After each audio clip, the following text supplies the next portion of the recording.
आइ हम बना रहल छी खटमिट्ठी। तऽ ओ आम के छै, तऽ आम के एखन केना बनतै? तऽ की छै, तऽ ओ कुच्चा वाला अचार होइ छै ने आम के, तऽ ओ वाला अचार छै। तऽ हमरा माँ देने रहे, तऽ खट्टा छै तऽ नहीं केओ खाइ छै ओ अचार। तऽ ओहिके हम खटमिट्ठी बना दै छियै, तऽ ओ की भऽ जेतै, नीक लगतै खायमे। तऽ ओहिमे देखो कुच्चाके हम ओहिमे निकालि लेलियै। आब ओहिमे लोहियामे धऽ देलियै।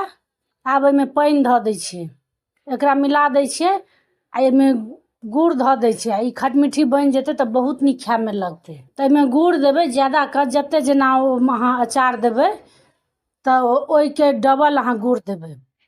ओसँ की हैत, मीठ भऽ जायत। तऽ मीठ खट्टा हर चीजके स्वाद लागत। एकदम बुझायत इमली चटनी जेना। इमली चटनी तऽ नहीं छै, लेकिन स्वाद मिलैत जुलैत रहत ओहिना। आब एकरा झाँपि दै छियै। आब एहिमे हरैद धऽ दै छियै। एहिमे ज्यादा मसाला सब नहीं देबै, किएकि अहाँके अचारमे तऽ मसाला सब तऽ बहुतो रंगके देल रहै छै। तऽ हरैद धऽ देलियै, नून धऽ देलियै। आब एकरा मिला कऽ झाँपि दै छियै। ई अन्दरे अन्दरेमे गलैत रहतै। आब खटमिट्ठी बनि कऽ तैयार भऽ गेलै। आब एकरा हम एहिमे छौंकै छियै।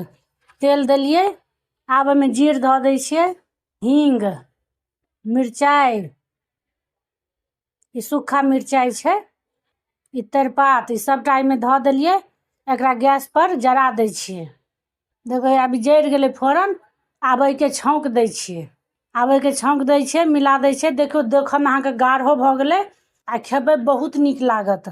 जिनका घरमे यदि अचार हुए बचल, कुच्चा वाला ये फाँको वाला अचार के बनै छै, दुनू के बनै छै, तो आदमी जरूर बनायब आ खा कऽ देखबै बहुत नीक लागत। ई वीडियो यूट्यूब पर देखै छी, सब्सक्राइब कऽ देबै। फेसबुक पर देखै छी, फॉलो कऽ देबै। धन्यवाद।